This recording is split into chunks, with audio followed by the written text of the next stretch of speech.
Good morning to all my dear students, class 10th, chapter first physics.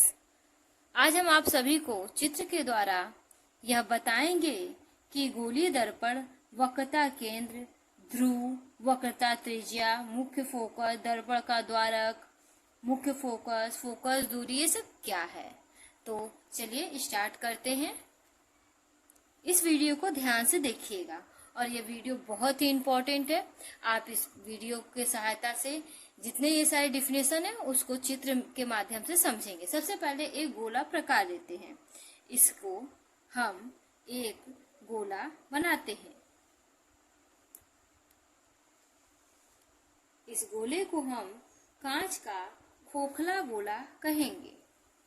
तो ये गोला बना लेते हैं। सबसे पहले देखिए, ये गोला बनकर तैयार हो गया, ठीक है। तो कांच का ये खोखला गोला बन गया है। तो कांच के खोखले गोले का जो कटा हुआ भाग होता है उसे ही हम गोलीय दर्पण कहते हैं। ये कांच का खोखला गोला है, इसका थोड़ा सा कटा हुआ पार्ट क्या कहलाएगा? गोलीय दर्पण कहलाएगा। ओके, अब हम पढ़ेंगे जो गोलीय दर्पण है, इसके अगर हम एक साइड कलई कर दें तो ये हमारा परावर्तक तल बन जाएगा। ओके, देखिए हम कलई कर दिए तो ये क्या हुआ? एक परावर्तक तल बन गया। परावर्तक तल बन गया।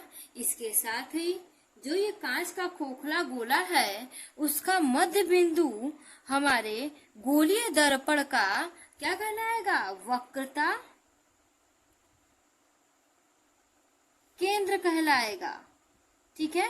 मध्य जो ये खोखला गोला है उसका मध्य केंद्र क्या कहलाएगा? गोलीय दर्पण का वक्रता केंद्र कहलाएगा।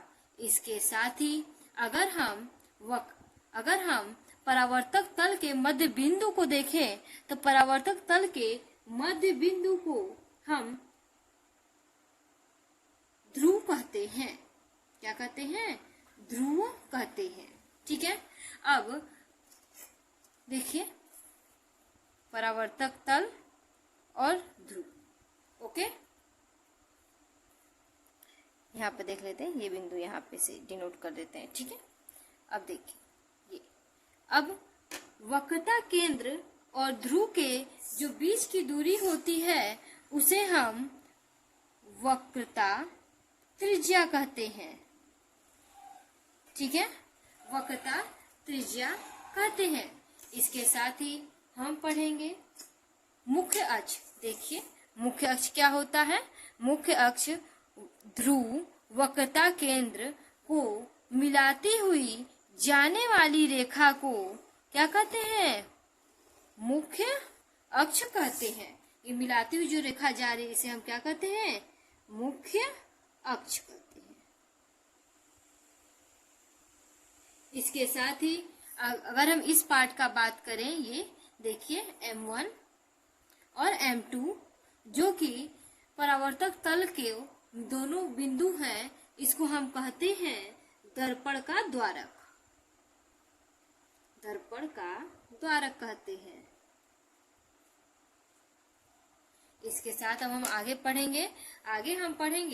देखिए, मुख्य अक्ष के समांतर जाने वाली जो किरण होती है, देखिए मुख्य अक्ष ये हमारा गया है, इसके समांतर चलने वाली जो किरण है वो जब परावर्तक तल पर टकराती है तो टकराने के बाद क्या होती है? परावर्तित हो जाती है, ठीक है। अब परावर्तित होकर मुख्य अक्ष के जिस बिंदु को कट करती है, जिस बिंदु को कट करती है उसे हम कहते हैं फोकस या मुख्य फोकस, ठीक है।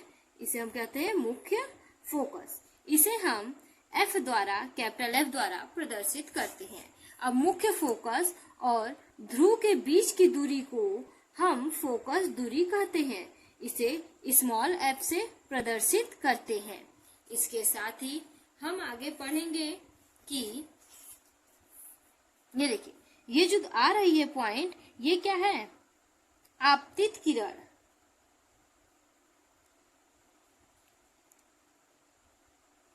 और जो पॉइंट यहाँ पर देखिए परावर्तक तल से टकरा कर वापस हो रही है, उसे हम कहेंगे परावर्तित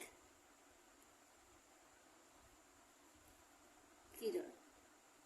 आशा करती हूँ आप सभी को ये वीडियो समझ में आया होगा। Okay, thank you.